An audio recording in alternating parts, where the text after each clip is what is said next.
So the title of today's talk is Broaden Your Views for Self-Supervised Video Learning. And as usual, you may have some questions in the middle of the talk. Please feel free to turn on your microphone and ask questions. The floor is yours, Adria. We can start. Thank you so much for the introduction. I'm just a comment before starting. Probably some of you attended to the talk that Jean-Baptiste Talairak made a few weeks ago. Just wanted to flag that some of the content might be shared. I tried to make this as small as possible, so I think it should be fine because it may be just at the beginning, like the initial part could be shared, but after that, I'm basically presenting something that we made public 1 month ago, and that it's basically brand new work. So I think that should be fine. So yeah, to begin with, I would like to share a bit about the experience of basically searching online how to learn to do something. So this is, for instance, an example of what happens if you go into YouTube and you basically ask YouTube how to cut an onion. And this is basically what you get. You get some frames with the person actually cutting an onion. And then you can actually get also the audio with the person explaining how to cut an onion and the sound of the onion actually being cut. So we can listen to this for a minute. Towards the root and try to get as close to the root as possible. Nice, long stroke. So essentially the audio is the composition of two signals, the language, where the person explains what he's doing, and then the sound itself, which you can kind of hear all the cutting going on. So we can kind of decompose this a bit by extracting the text using automatic speech recognition, and this way you would basically get what the person is saying. So these three modalities are going to be key in this presentation, because essentially what I'm going to go over are different ways that we can use to learn representations using just these modalities. And if we take a bit of a step back and look essentially at what has been done in computer vision in the last few years, supervised learning has had a main role for a very long time, where basically we try to solve different tasks by providing annotations to the system. So these are images from the COCO dataset paper, where basically they present this dataset that has different types of annotations. We can do image classification, we can do object detection, we can even do segmentation if we go kind of pixel by pixel label. But once we kind of move from image to video, we have kind of equivalent tasks for video. So we can think about video classification in the Kinetics dataset. We can think about video object detection in the ABA Kinetics dataset, or we can have about video segmentation in, I think this is the Davis challenge dataset. But essentially the idea is that this task has been kind of growing and growing over time, and every time we've kind of gone to much more difficult tasks, and we've basically gotten very, very good at collecting labels for all these different tasks, and to be efficient how to collect labels. So there is a lot of work on top of this supervised learning wall on how to get the labels and how to get them fast. However, there are two elements that make this a bit complicated when moving forward. One of them is that labels are expensive. So we know that labels require humans, and essentially these humans are paid, and because of this, collecting very large scale data sets with labels is something expensive, and that basically limits a bit our ability to grow data sets, right? Because I mean, until a certain point, it was okay because we were using data sets of a size that could be labeled. But then when we started growing and using millions of data, then this becomes very, very hard. And the second element is that it's not exactly clear how to label things. With classification might be a bit easier, because then we kind of have one label per image, but then things become a bit more complicated when there is more than one object or when there is more than one action.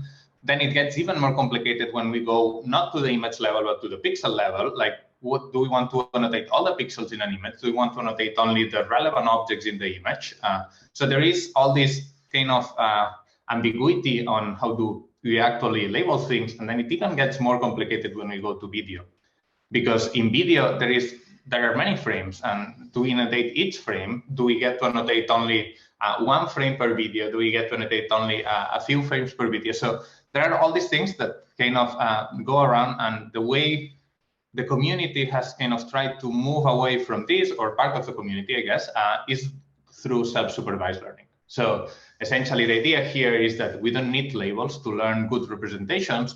We might use them to kind of fine-tune some representations for a particular task, but in general, the idea is that we don't need them for large-scale training. And this has seen different forms, I would say. There is an initial work on vision-based self-supervised learning. You probably are familiar, so I'm not going to spend too much time, but there is SimClear, which is essentially trying to match 2 crops of the same image and contrast them on basically a lot of crops from different images. And then there is Moco, which is essentially a very similar idea, executed a bit differently. And there are many of them actually doing this similar thing where you contrast some crops of the same instance and a different instance. Then we can move to vision plus language. And vision plus language means basically we can have image or video plus language, which could be the text, it could be audio descriptions, it could be just audio speech recognized from a video. So there are many kind of layers that we can use in this, but essentially the idea of this group of work, or this kind of set of work, is that they all combine these 2 modalities in different ways, and you can see here 3 examples, but essentially the idea is that you've got these 2 modalities, they're good self-supervision signal for your model, and you use them to kind of learn more things.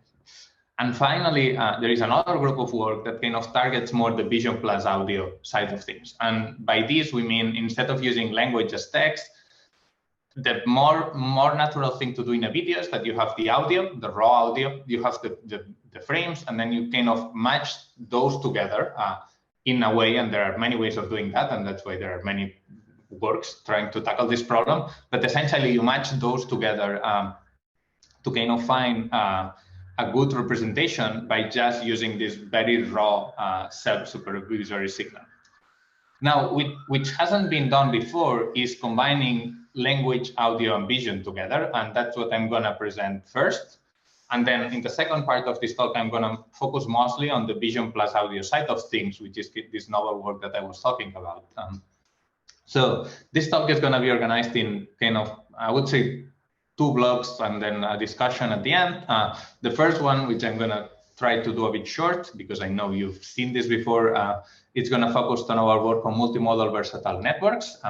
The second one, which I hope it's going to be the main body of the talk, it's going to go around the broaden your views for self-supervised learning work, which is the novel work we just made public. And finally, I hope to have a bit of discussion with you all about all these topics. So on the first one, the main goal of this work is essentially learning from vision, audio, and language. And as I was saying before, there is a lot of work on vision and audio. There is a lot of work on vision and language, but we haven't seen that much work actually using the 3 modalities. So we just wanted to explore a bit what happens when you have these 3 modalities, you use them together. So we wanted to basically answer 2 questions. I think the first one is the more natural one, which is, if you use the 3 together, do you get any gain compared to using only video, audio, or video and language? So there is, I guess, there is this efficiency argument saying, well, if you don't get any gain, probably you shouldn't use the 3 of them. So we need to show that actually we're getting something out of this. And the second one, which is a bit more technical, I guess, is if we are getting a gain, do we need to organize these modalities in a certain way to actually make them work well? Because so we know that the nature of the modalities are different. Vision has, in video, it has 3 dimensions, like the space, the 2 spatial dimensions, and then the time. Audio has only kind of a time dimension, so it's a bit different. Language is tokenized. So these modalities are not similar in the sense of dimensionality, granularity. So we need to basically think about how to deal with these differences between all these modalities. So let's do that. As I said, this is work published in NeurIPS 2020, so 1 year ago, basically. And this is joint work with Jean-Baptiste Talairac, who presented, I think, this a few weeks ago, and Rosalie, Aurelia, and other people. So the main idea is fairly simple. We get one video, and from this video, we basically embed the audio, the frames, and the text into an embedding space. And then once we do that, we have another video. And essentially what we do is we force in this embedding space the pairs coming from the same video to be close by, and the pairs coming from a different video to be far away. So this is not new at all. This is pure contrastive learning. There are a few details that I think are interesting going over. For instance, the text, we have multiple sentences on the same video, so we have to use mil and c. So it's just not contrastive, but in text, which was introduced before. And then for audio, we just use like noise contrastive estimation, so typical contrastive loss. And then essentially the general idea is that we force these positive pairs to be close together and the negative pairs to be far away. We train with two data sets. We use the how-to data set, which is 1 million videos. And it has vision, audio, and text. And we use AudioSet, which has vision and audio, but it doesn't have text. And I think that's actually an interesting element, because this means you can actually find systems that they can train with missing modalities. So some of the works we've seen before, you really require all the modalities to kind of train the system. But in here, I think we're able to deal with the fact that some of the data sets are not going to have all the modalities, and we can deal with that. It's just like, so when we use AudioSet, we're just going to forget about the text and not backprop through the text, and that's all. And when we have how-to, we're going to use the three modalities. So there is this nice additional element in our model, which is we can train with missing modalities. So this is a bit of our wish list. So this is what we want to achieve.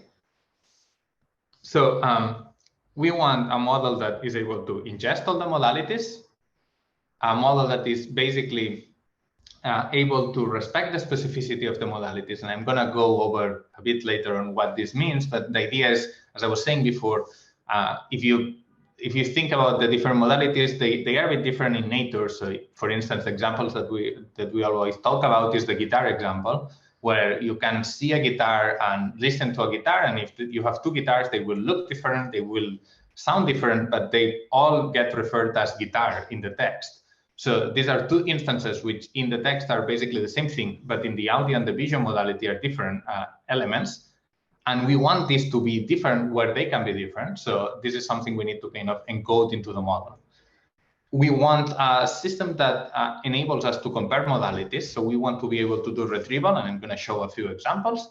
And finally, and I think this is a bit separate probably from the first three, so we are going to deal with this in the talk a bit separately. We want our model to be able to transfer to images. So the idea is that as humans, we learn essentially in video, if you want to say that. We move around, we see things moving. But then when we're given an image, we're very good at doing inference on this static picture. So we would want the video models to do the same. They learn in video. We have this multi-modal setting, and then they are able to efficiently be applicable to images. So I'm going to go over this at the end. But let's focus on the first three. So long story short, essentially the solution we found to all our problems was to split the embedding space into spaces. There is what we call the fine space, which is going to contain video and audio, which are fine-grained by nature, because it's basically they contain a lot of details. In the example of the guitar, it's the sound of the guitar and the visual of the guitar. And then we have the coarse space, which is going to contain video and audio, and then the text. And the idea essentially is that in this fine space, the kind of little details are still preserved, but then when we go into the coarse space, these littles are lost. And it's okay, it's just the space where the text meets with the other two modalities, and they all train. So what we are going to do is we have the audio modality and the video modality. We process them through the backbones, and then we apply our loss in the audio video in the fine space, because we want the details to be preserved. And then we have this head that goes from the fine to the coarse space. And in here, we basically add the text into the mix. And then we basically So one detail that I did not mention is that we are not using the audio text link because as you saw in the example at the beginning, when we compute the text, we do compute it from the audio. So actually the audio text link is already in there essentially, and we don't want to overload this. So we have vision audio loss and vision text loss, but we don't have audio text loss. So this kind of gets all our checklist points right. The model respects the specificities. So we have a space for kind of fine-grained elements and space for coarse elements. We are able to compare everything because if you want to compare video and audio, you do it in the fine space. And if you want to compare any of these two to the text, you kind of go to the coarse space. And actually it works better, which is it's also important. And we're going to show this a bit. Yeah, I made a short version of the results, but basically I think one cool result is that more modalities help. So this is lower is better, and basically the rightmost bar is our MMV work, and you can see how in 2 video benchmarks and 1 audio benchmark, we are getting better than using only video and text on using only video and audio. And just a bit for context, the way we do this evaluation is essentially we have 2 settings. We have the linear setting where we freeze our basically vision backbone. We pass all these videos from these data sets, and then we train a linear layer to do this classification. And then we have this fine-tuning setting where basically we are able to update the weights of this classification. So yeah, this is the answer to the first question we had, do more modalities help? And then the second thing we do, and in the paper we have many more ablations, and yeah, if anyone has any question, please let me know. But I think the second point is that if you compare our work to kind of previous work on the topic, you will see that we kind of achieve better results than other works that have been using mostly video text or video audio. And the fact that we use the 3 modalities together gets us a boost in terms of performance, as you can see here as well. So we think that's actually very cool and interesting, and that basically means that this kind of organization that we found of the embeddings makes sense and helps the model train better. So we're okay with this initial 3. I'm just going to go over the last one very briefly. As I said, what we want is to have this video trained model operate well onto images, and the kind of naive option would be you repeat the frame multiple times. You get one image, you want to extract features for an image, you have this image repeated many times, and then you have a static video and you pass it through the video model, and then you get the features. But what we propose is a different solution, which basically is deflate the video model and get essentially an image model out of it and produce the features. So if you evaluate this into video benchmarks, what you get is essentially that we're not almost, so yeah, one detail, I guess, is that when we do that, the trick, and it's all explained in the paper, but I thought that maybe Jean-Baptiste already went over this, so I didn't want to repeat myself much, is that we need to retrain only the batch normalization parameters into the network. We do this in an unsupervised way. And the idea is that this way we are able to do efficient processing of images. So the conclusion is basically that we almost don't lose performance over the input inflation, so repeating the frames. And the nice thing is that deflation is significantly less, significantly less computationally expensive, because we basically have 1 frame instead of the 32 frames. So yeah, and finally, to finalize this first block, I'm going to show some examples of retrieval. And the idea is that I'm going to play an audio. I'm going to leave you 2 seconds to guess, and then I'm going to show the 3 top retrieve videos on this audio.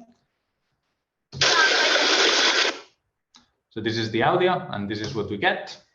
So the model is able to pick up on water fairly well. So this is the audio, and this is what we get. So the model is able to pick up on instruments.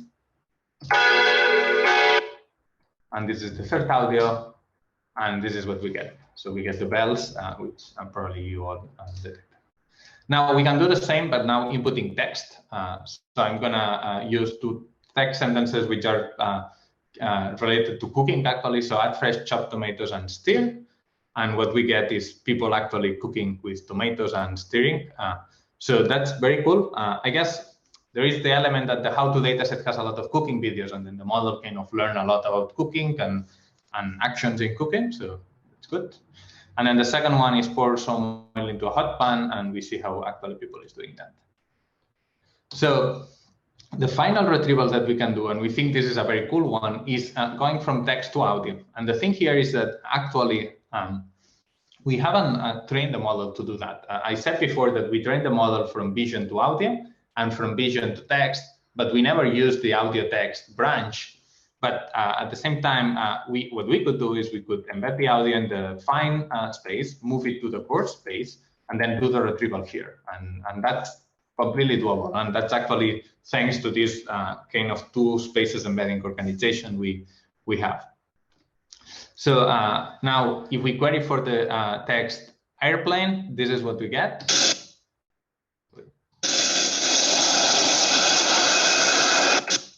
If we query for the text chipping bird, this is what we get. And finally, if we query for someone playing guitar,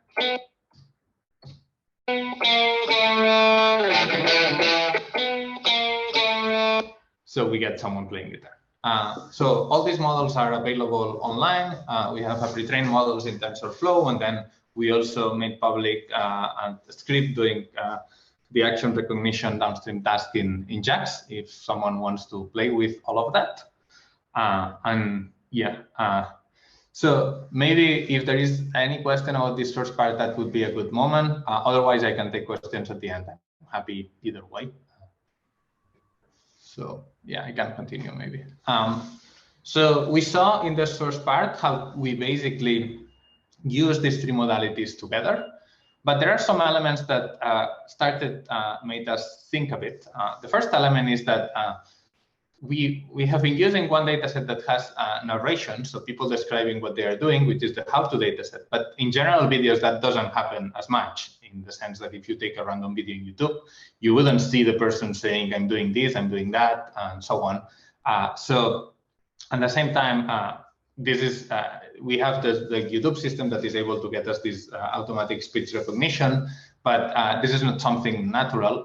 So we wanted to explore what happens if you constrain yourself to not use text, basically, first. And then the second element that also motivates us to kind of continue in a slightly different direction is that we have realized that using negative is very expensive. So if you think about all the papers published, essentially the thumb rule is that the larger the batch size, the larger the number of negatives that your model sees, and the better is your model because it's able to contrast with more elements. So essentially, you need to increase the batch size as much as possible, which in images is expensive, but in video it gets to an extra level of being expensive. And we thought that maybe we could try to make this a bit less expensive by finding different ways of doing that. And a final thought is that when we train these models for essentially efficiency reasons, we kind of constrain ourselves to very small window into the video.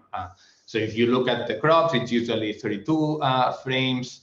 These 32 frames are usually at 10 frames per second in how-to, or it could be even a bit more in AudioSet. But essentially, the typical crop is 3 seconds, a bit less, a bit more, but it goes this way.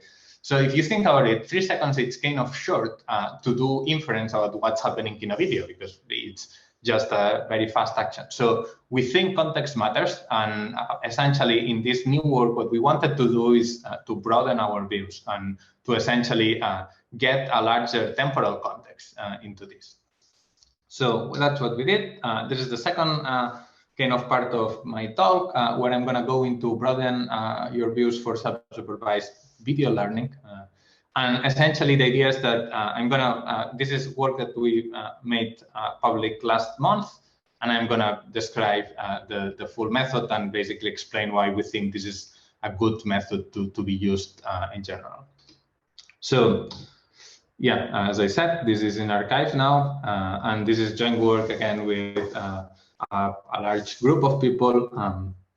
So yeah, you have the names here. And And essentially, the general idea of this work is this is basically a 1 second view of a video. So I'm gonna play it again for you to kind of get a better sense. But there is this kid that is basically flying, and we know that it's gonna splash into the swimming pool. We know where he's coming from because we see the trampoline, but in the video we only see basically flying.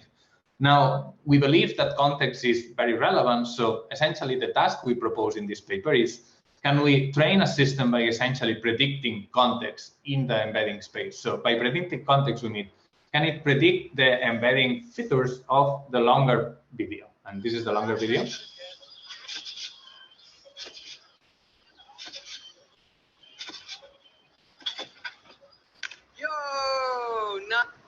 So this is interesting because this longer video has multiple modalities. It has the video and the RGB frames, and it also has the audio associated with the video. The video has all the elements. So basically, it has the person jumping before, kind of flying. It has the person splashing. So this is very predictable in general. Once you see the person flying, you could really tell that he's going to get into the water. The water is going to probably splash. And I think it's a decent guess to think that he was kind of jumping before and then he made the jump. So essentially, this is doable. And at the same time, it's doable also on the audio side of things, because if you listen to the video, hopefully you heard a bit, but the idea is that you can hear the person actually jumping into the trampoline and then the splash into the water. So these are all elements that relate to the narrow view, but are not directly visible in the narrow view. So what we want, and that's why we train the models this way, is we want our model to be able to generalize in time. So we're showing a kind of short view, and we want it to be able to generalize in time. Now, if you go back into basically related work on this topic, most of the video self-supervised learning models are essentially adapting their image counterparts. And these image counterparts, they don't take time into account because there is no time in images. So essentially the application is kind of fairly directly applying what the image counterparts did. So we think that this is taking into account the fact that we're using videos and that videos have the time dimension and that we can basically leverage that in our favor to train. So yeah, the main idea is that we have the narrow view, which is going to be the left, and we have essentially a backbone that it's going to process that. And then instead of using contrastive learning, what we're going to do is we're going to regress the features of the broad view. And this broad view could be, it's processed by a different backbone. So there are two backbones playing games here. The backbone with the narrow view and then the backbone of the broad view. And basically the learning dynamics is that the narrow view should kind of extend its knowledge. So it sees 3 seconds and it should kind of extend semantically the knowledge to the 10 seconds. And the broad view should basically predict an embedding of the what it sees. Now, the broad view, to kind of keep this computationally feasible, as we are kind of augmenting the number of frames, because if we have to see 10 seconds, we need to augment the number of frames. We're making this broad view smaller in size. So the idea is that if we multiply by 4 the time aspect, we can kind of divide by 2 each of the sides. So we're going to use half of the resolution in each side, which makes the image, I guess, in area 4 times smaller. And then we're going to augment the stride by 2. So this gives us essentially a factor of 8 in time aspect. So if the narrow view is 1.28 seconds, the broad view can be 10 seconds. And that's basically what we do when we train with RGB. Now, the cool thing is that as the broad view is actually processed by a different backbone, we are not restricting to using RGB. Most of the self-supervised models so far, they have used the same backbone to process the 2 views. And then there is this restriction that you need to use the same thing, otherwise the backbone is going to kind of go off rails.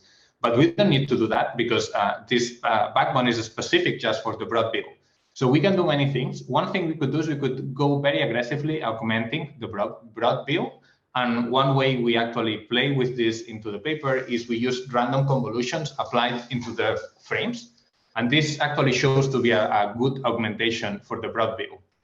Another thing we could do is we could actually input flow, optical flow. So optical flow, I think it's particularly cool in here because it gives us only the relevant stuff in the video, particularly if there is an action going on. It's going to kind of only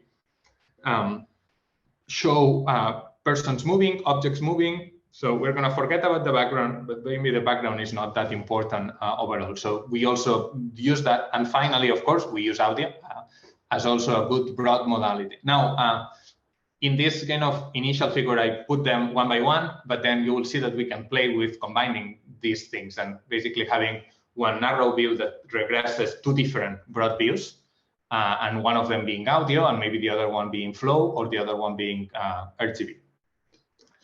So what's the goal? The goal is learning good representations by regressing a broad representation of the video. As I said, broad in the time kind of aspect of things.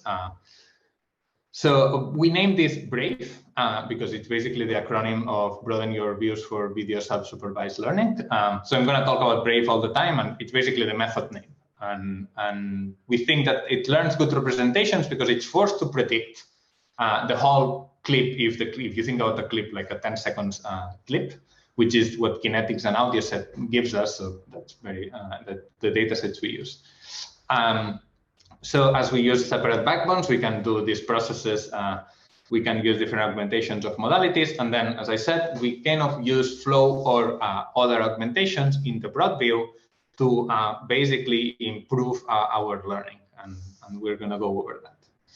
So now I'm going to show examples of the narrow and the broad view. These are a couple of videos just to give you a sense. So this is the broad RGB view. So you saw the narrow view, the broad RGB view. Then this is the flow. Just think about that the broad view sees the full thing. So it can just pick up on the relevant stuff. In here, it can see the car now going. So it's just probably enough. And yeah, probably you hear now the sound. That's what it. So this is one example. I'm going to play another one. And here I'm playing RGB plus random convolution. So this is the kind of hard augmentation that we're using, or aggressive augmentation we're using.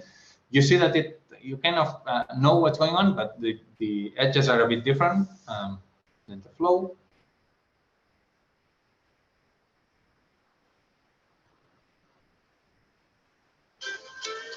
And of course, the sound had to be someone playing the guitar because we kind of knew that.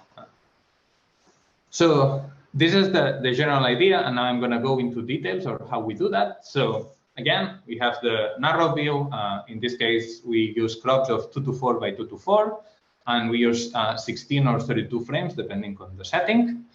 We have a backbone, and in here, it comes into play another paper, which is Bring Your Own Latent, BIOL, which probably you have heard of, where basically they show that you don't need to do contrastive learning to do good self-supervised learning, in the sense that you can just regress the representation of another view of your image, and that's enough actually for learning good representation. So we kind of get inspired by this idea, and instead of now adding just a projector and learning through contrastive learning, what we do is, so we add a projector first and then a predictor, and essentially what we get here is that the two views regress each other. So you have the narrow view regressing the broad view, and there is a stop gradient, which means that the narrow view only gets its gradient by regressing the broad view, but the broad view gets its gradient by regressing the narrow view. So this loss is basically only backpropping through one direction and not the two of them, and that's important. Otherwise, they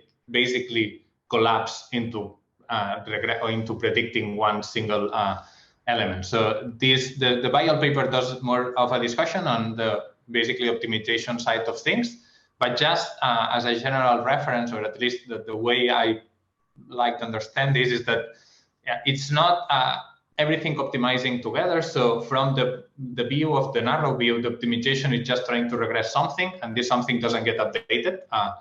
And then from the point of view of the broad view, it's basically the other way around. And this way, they cannot kind of collapse into a single value. So we can do the same with audio. And then this is kind of the general setting. We have the visual, which could be flow or could be RGB. And we have the audio broad view, which is audio. And it goes through spectrogram pre-processing for those who are a bit familiar with the audio modality. And that's the architecture. As I said, the loss is narrow to broad and broad to narrow. And if we have more than one broad view, we basically add everything together. And in here, there is the stop gradient element that I was talking about. So the H is the predictor. So we're predicting, the narrow is predicting the broad, but the broad is going through a stop gradient. So this doesn't get basically backdrop through the broad. It's just like the narrow that gets updated and the other way around. Essentially, this is flip sides and the narrow gets the broad. So that's the training system. One little detail is that as proposed in the bio paper, the learning rate for the predictor gets kind of multiplied by 10. This seems to help in the bio paper, and we also use that. So as data sets, again, no labels are used during training because that's self-supervised learning. And hello, can I ask you a question? Sure. So I have a question regarding why you use the narrow view as the target for the broad view.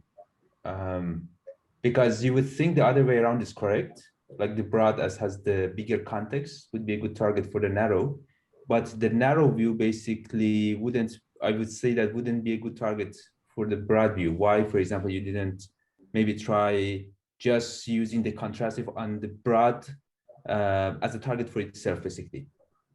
So I guess the rationale was efficiency mostly. So, I mean, we're playing with these two views, and once you process these two views, the idea is what can we do with the views to train, and essentially we found that this was useful. You're right that it doesn't, so it doesn't seem like a good target at the beginning because it only sees 3 seconds, but once it starts kind of expanding, it's essentially it's temporal, it's kind of predicting the broad 10 seconds.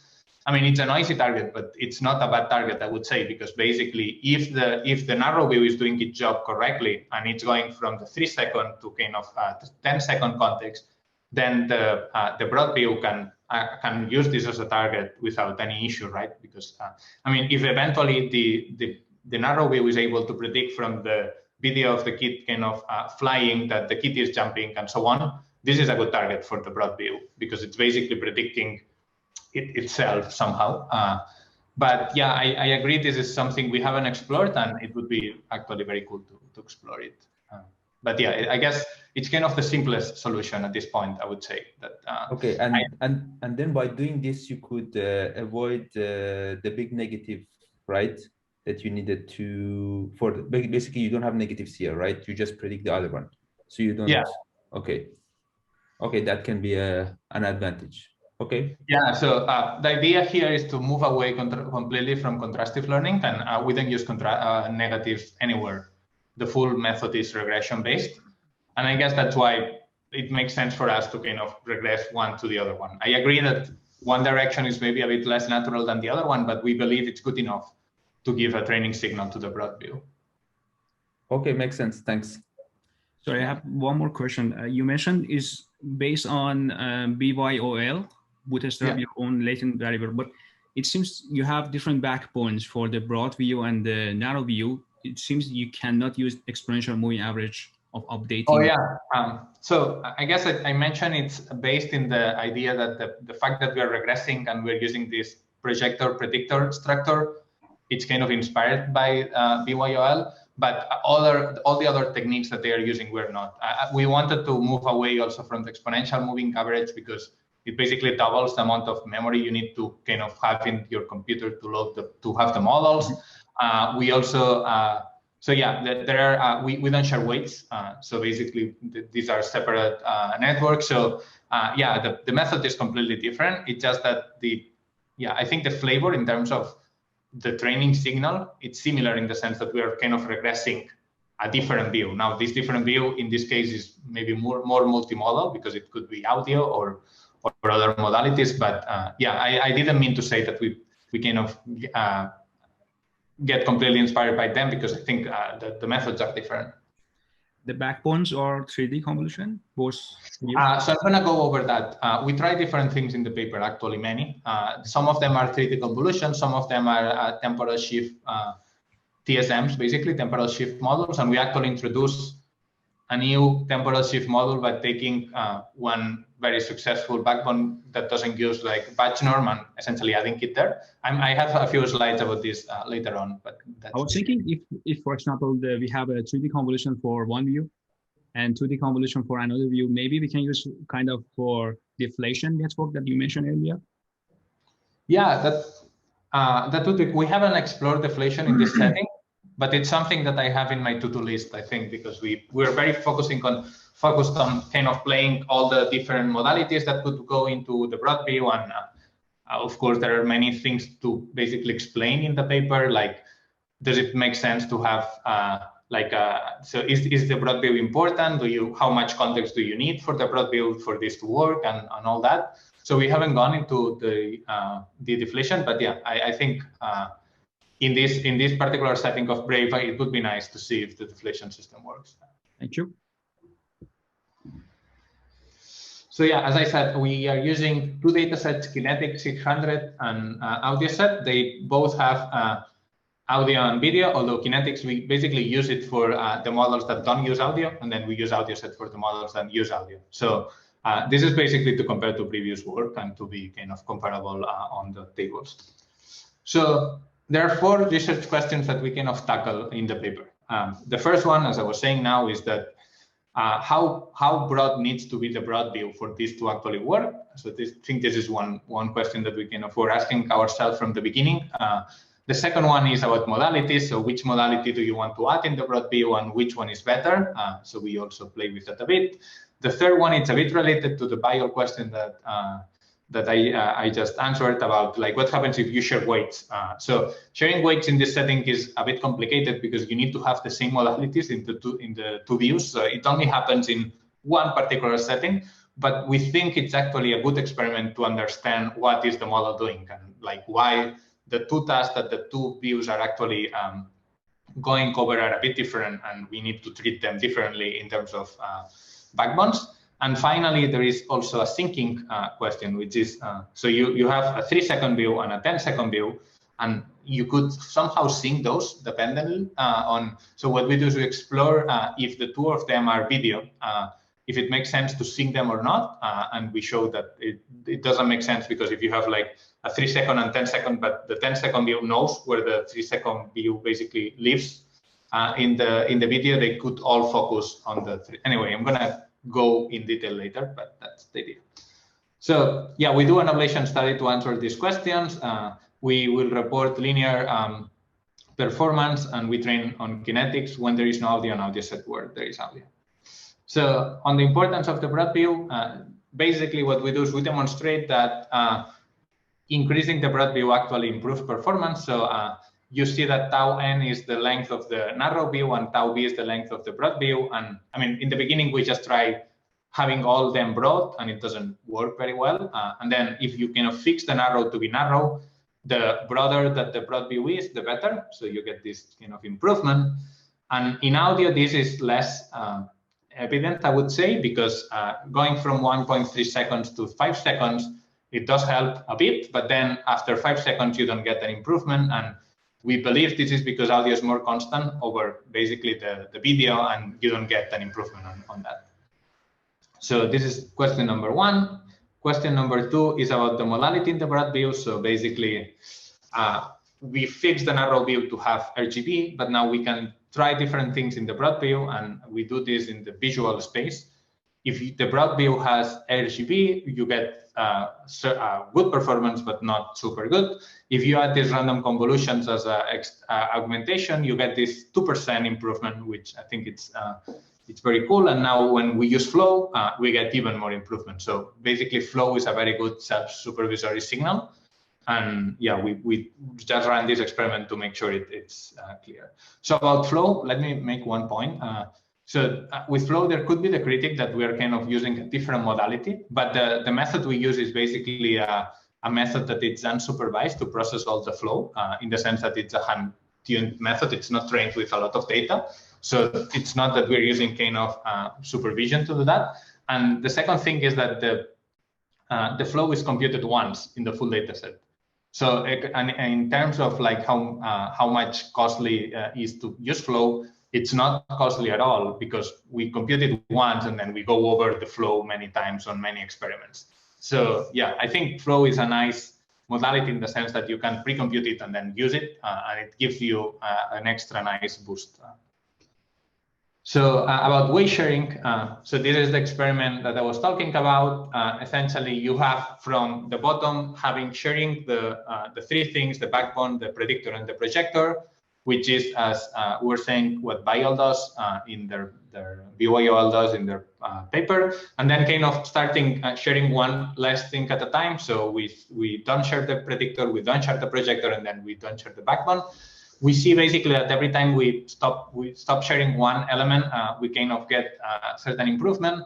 Particularly, the projector and the backbone seem to be the two elements that are making most of the work. And the idea here is that, or at least the conclusion that we have here is that the tasks for the broad and the narrow are a bit different. And if you kind of merge the two things, then the system either splits capacity and has like half of the capacity for one task and half for the other, or it doesn't perform very well. And the other thing is that if you do that, you need to have one backbone that kind of takes two different lengths of video because the broad view is longer than the narrow view, and that could also be hurting performance a bit. So yeah. And then on syncing, as I was saying, the question here is that the way we operate is that we have this 1-2 second narrow view, and then independently we basically take the clip and we start the clip in a random place, and if we get into the end, we kind of loop. So that's the standard. It's the sync cross, the first row. But then you could think of having the two views synced, which means they start at the same time, and it's just that the 10-second views goes for longer. If you do that, what happens is basically that the network realizes, I think, that the initial 3 seconds are common and the other part is not, and it only focuses on the 3 seconds. And the fact that it does that, it kind of benefits HMDB, which is a data set with very short videos, but it hurts a lot on UCF and Kinetics, which are more semantic and they are longer videos. So essentially, we go for the first option and don't sync anything. So with audio, it's interesting because it's a bit the opposite story. I mean, with audio, it's hard that the system realizes this kind of syncing thing. And syncing, you kind of help the model a bit because if the audio starts at the same time that the video, essentially it can pick up with certain things, and then the audio can go for longer, and it's fine, but it doesn't kind of degrades the performance. So for audio, we do sync. And finally, as I was talking, we also introduced what we call TSN NFNet. So I don't know if some of you are familiar, but there is this paper, which is TSN Temporal Shift Models for Efficient Video Understanding. This has been there for a while, and the idea is that they propose, and this is a method where you have different frames. It could be 32, it could be 16, the number that you want.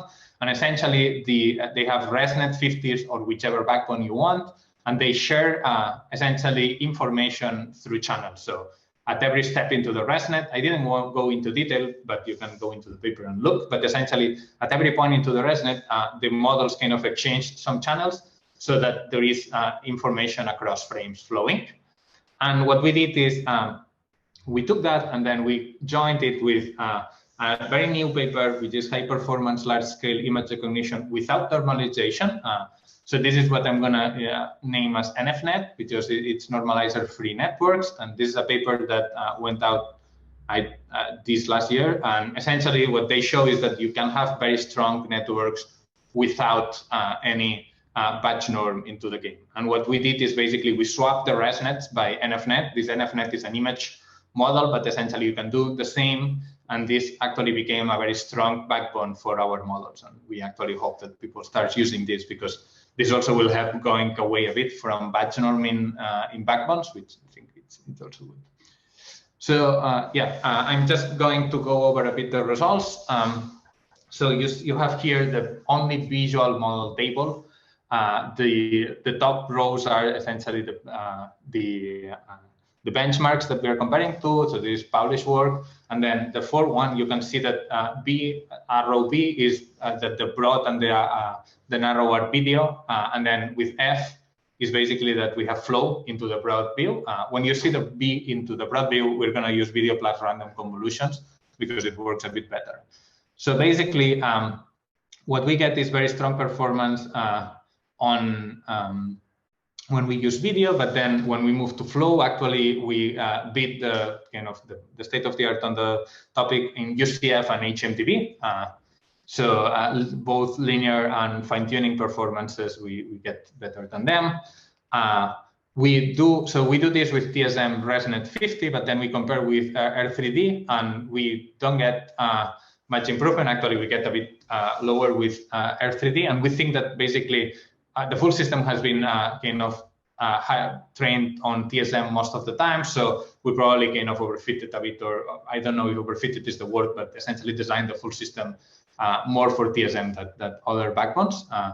And the final thing, and I think it's a bit of the weak spot of the paper, is that in Kinetics 600, which is essentially you pre-train in Kinetics and then you apply a linear layer, we are still a bit below the state of the art. And so one of the reasons we think this is happening is because the state of the art is contrastive and it's training in domain. So basically it's trained on Kinetics, and then it's training it's trained on Kinetics without labels. It's training a linear, and then it's basically evaluating on Kinetics. And we think maybe this setting, using contrastive over the in-domain videos, could help them a bit, but still we're still investigating why this is happening. And finally, I think where the model shines the most is when we use audio. So with audio, when we're using essentially the same backbones as the competitors and the same data set, we get a significant improvement. You can see here, we get like 1% in UCF, but like I guess this is 6% in HMDB. Now going from video audio and video audio flow, which is the setting where we have two broad views and basically we train everything together, gets us a bit of an improvement in certain data sets, which is cool. So one thing that we also realize is that when we take our backbone and we make it larger, and we could make it larger by using ResNet ×2, which means we made the channels of the ResNet twice the width, or by basically using this NFNet that I was talking about. You can see how the performance of the NFNet is basically the best across the board, except for one particular benchmark, which means this is a strong backbone.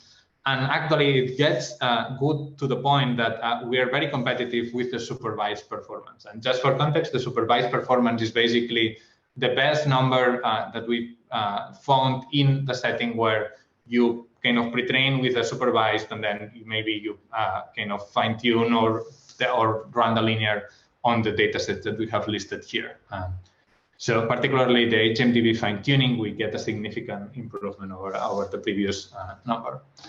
And finally, I haven't talked about audio much, but I just wanted to point out that we get very strong numbers also on the audio side. So basically for audio, what we do is we take the audio backbone, which we're using as a broad view, and we evaluate in these two audio benchmarks, which are ESC50 and AudioSet, and we basically beat the state of the art on audio by a significant margin, which we think actually it's also a very strong result on the audio side of things.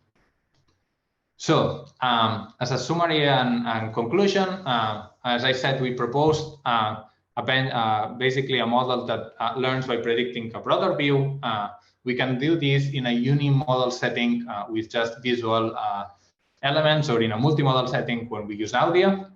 Our framework enables the use of different augmentations, as our basically backbone for the broad view is different, so we can kind of go a bit more aggressive on the augmentations into the broad side, and it's fine. And we achieve state-of-the-art results in several downstream tasks. So we basically think that the results verify the idea in general, and that we are getting very strong results without using negatives, which we think is very cool. So yeah, just a bit of a discussion. I have a few conclusions points, which probably are a bit repeated, but the idea is that in both models, the MMV and the BraVe, we have shown that videos are very strong source of self-supervision, and that we could use them to basically train stronger models for supervision. Both the models achieve state-of-the-art at the time of submission, because we know these things kind of move very fast, but at the time of submission, achieve state-of-the-art results for self-supervision. using audio and text at the beginning or audio and larger context at the end are very strong self-supervisory signals. And we think it's very cool that we're kind of getting very close to the supervised pre-training performance, because this means eventually the self-supervised performance should kind of reach over this supervised number as the data set will kind of grow larger and larger, and probably will get there. So yeah, thank you very much. I hope this was of your interest, and I'm happy to answer any question. Thank you, Adria. A very nice presentation. So I was wondering, maybe I can start to ask some questions and then let the other people ask questions. I was wondering if you compare with any sort of transformers, multimodal transformers as a baseline. So we don't, but we are kind of looking at it a bit and just essentially trying to I guess we're trying to see how we could integrate this into the mix, because at this point most of the works that I've seen in transformers are either vision or vision plus text. I think there is one work that it's new, but I mean, things move very fast, so you don't know exactly when things get published. But I think basically by the time of submission, we didn't see a sensible baseline with transformers, but we agree it's one of the directions that makes sense in terms of next steps to see how transformers would do in a setting like this. Yeah. I also was wondering if we can find a solution to incorporate some information from downstream tasks directly during the pre-training in unsupervised way. For example, if you consider the action recognition, we may have some keyframes in a video that we have the actions. If there is any way to incorporate this information from downstream tasks rather than pre-training and then fine-tuning, what do you think? Yeah, that's a good point. I think it's there is an interesting space on basically learning for particular task on the unsupervised setting. So one thing that, for instance, we haven't explored and we've been talking for a while is that the predictor and the projector have no information about the augmentation that it's being used. And maybe the augmentation matters for downstream tasks, right? Because if I want to preserve my ability to detect motion, maybe I need to use certain augmentations, but maybe other augmentations are hurtful for this. So I think there is like a whole basically theory around which augmentations actually help certain downstream tasks, which at this point we have not explored. But I think it's interesting. First, think about this as the model is right now, but also think about how you could integrate this information into the prediction, right? Because you could, instead of just removing the augmentation, you could basically tell the predictor and the projector, hey, for some reason, I'm interested on preserving certain augmentations, but I don't care about these other augmentations, and maybe that could help training models for certain downstream tasks. Yeah, makes sense. And you also mentioned random convolution. Can you elaborate on this?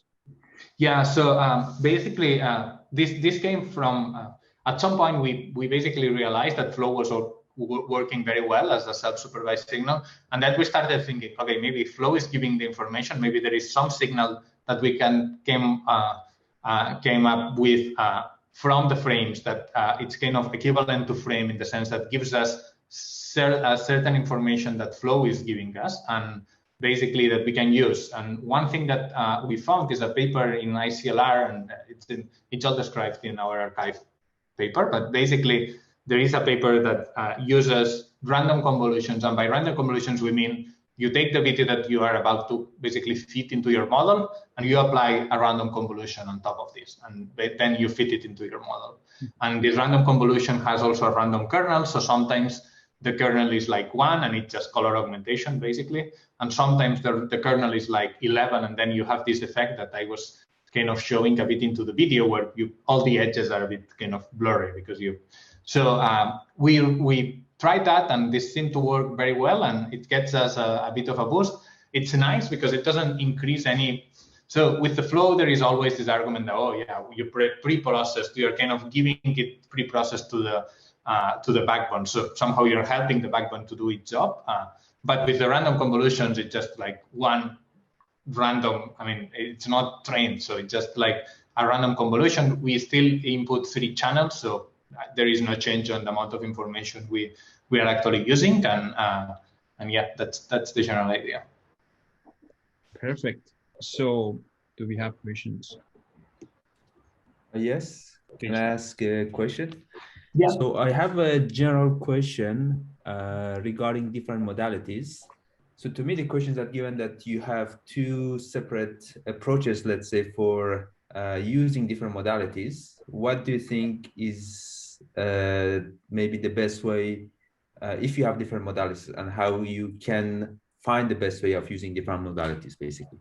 Because you had, I guess, some experiences when dealing with them in 2 different approaches. So what's your thought about that in general?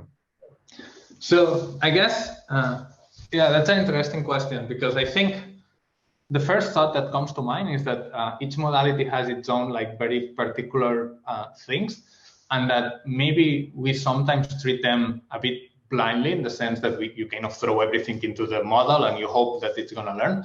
But I think once you kind of get the sense of what the modality is, what's its granularity, how specific it is, you can actually improve your models quite a lot if you kind of treat separately each modality as it is. So one example, I guess, is the MMV paper, the first paper I presented, where basically, once we kind of split the audio and the video into one kind of embedding space, and then the audio and the video and the text in another one, things got better because we treat the modality separately, the text, because text in nature is very different, right? It is tokenized, it's not continuous, it actually, we had, it's less specific, so it's more general.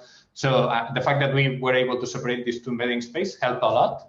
And I think essentially the general thought in this direction is that I think this is a good line of thinking that you need to kind of keep in mind that each modality has its own particularity. And if you try to basically blindly apply techniques to all of them together, it could be that it works very well because your technique is very good and then it's amazing. But in general, I think it's very likely that you are kind of getting a bit of an improvement by being able to preserve information or to basically treat information a bit differently.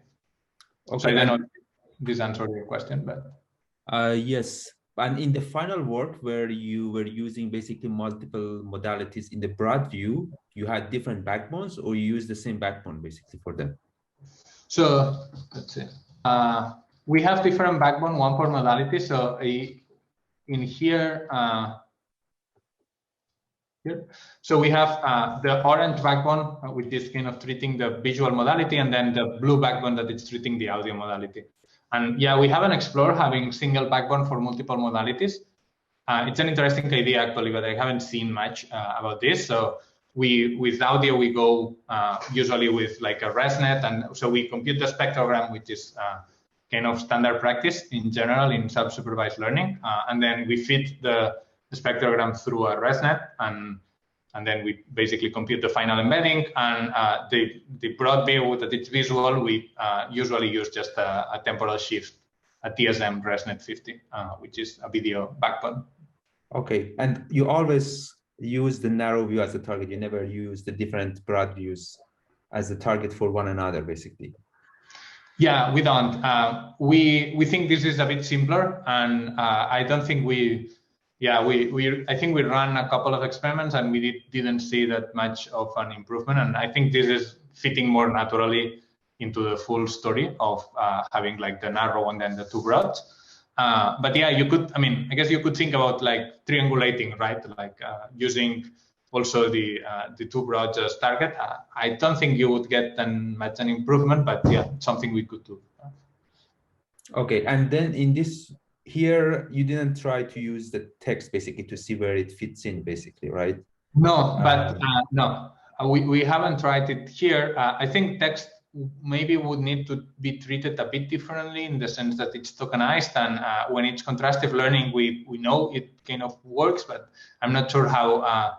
In this regression based, I haven't seen much text being used in this setting, but it's an interesting avenue for research, I think, in the future, being able to use the text in this setting. Yeah. Okay, thanks. You're welcome. Thank you.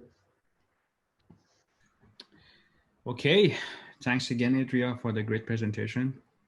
Thank you. And please keep in touch. Thanks everyone for attending this talk. Hope to see you soon in 2 weeks. Thank you. Thank you. Thank you so much. Have a nice day. Bye-bye. You too. Thank Bye. you. Bye.